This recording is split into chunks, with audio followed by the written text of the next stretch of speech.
Sa mundo po ng panitikan, may mga parangal na tunay na nagbibigay po ng marka. At isa na rito ang Carlos Palanca Memorial Awards for Literature. Itong isa sa pinakamataas na pagkilalang maaari pong makamit ng isang manunulat sa ating bansa. Kaya hindi na namin palalampasin ang pagkakataong ito. Makakasama natin ngayong umaga ang recent Palanca Awardee. Let's all welcome our talented and award-winning author, Dr. Brian Mary Argos. Good morning po! Good morning! Good morning and of course, congratulations! Maraming salamat. Good morning sa lahat. Welcome to Rise and Shine Pilipinas. Pwede niyo po ba ikwento po sa amin yung tungkol sa inyo pong naging entry na Kapit? Actually, yung kwento ko is parang bagay din siya sa pamasko, no? Kasi it's all about the love of family, pamahalan ng magkakapatid, na sinet ko din siya dito sa Capiz. At ang background ko nito ay mahilig po ako kasi maghalo ng folklore, no, sa mga kwento ko. Kaya itong kwento na ito ay hitik sa folklore. May mga kataw or yung version namin ng sirena dito. At saka meron tayong mga ancient or pre-colonial na mga deities or mga gods and goddesses dito sa kwento. Dr. Argos, ibahagi niyo naman sa amin, ano o sino ang nagbibigay sa inyo ng inspirasyon sa pagsusulat?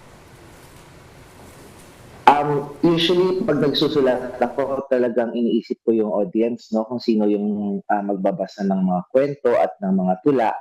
At mahalaga yun kasi kapag sa pagsusulat, parang nagtatanghal din po kasi tayo niyan, no? So, importante na yung mga sinusulat natin ay hindi lang hitik doon sa conventions or sa technicalities ng genre na kung saan tayo nagsusulat, kundi importante din na nagde-derive ng pleasure or nagugustuhan din ng ating mga mambabasa yung mga sinusulat natin. So, feeling ko yun yung mas importante at yun yung nakaka-inspire, no? Kapag may mga taong nagsabing maganda ang isinulat mo or may mga taong nagsasabing na-inspire sila or may natutunan sila doon sa mga sinusulat natin. At para naman po sa storya na Kapid, ano po ang inspirasyon nyo sa pagsusulat nito?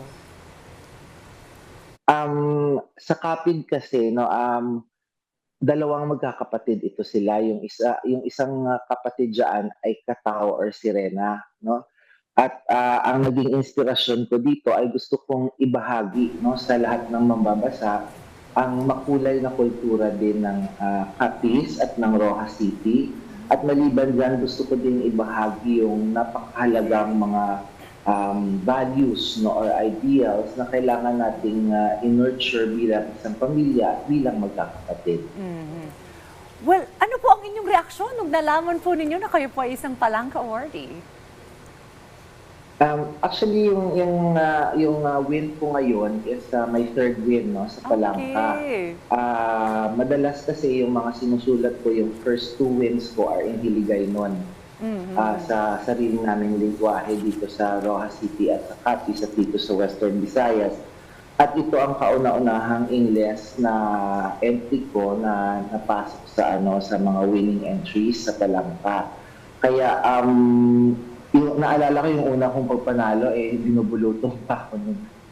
So ngayon, yung nanalo ako ng third time ng Palanca at sa ibang kategorya na naman, no, at ibang criteria, napaka-exhilarating ng feeling kasi para sa akin kasi ang pagpapanalo sa kahit na anong award naman, whether it's Palanca or kung anumang award dyan dito sa atin sa Pilipinas o sa ibang bansa, ay nakakatulong para maitulak natin ang advocacy natin, no?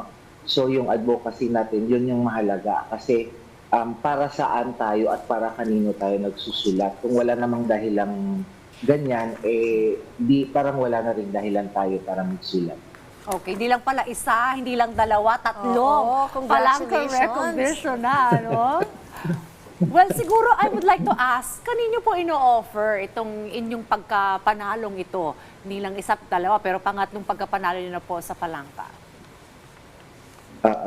Siguro this year,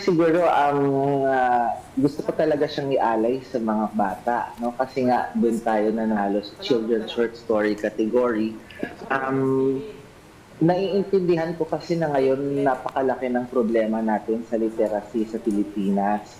No, at mahalaga yung na may mga bagay or may mga panitikang ma-enjoy ng ating mga bata pag binabasa nila at makakatulong ito doon sa literacy problem natin dito sa bansa.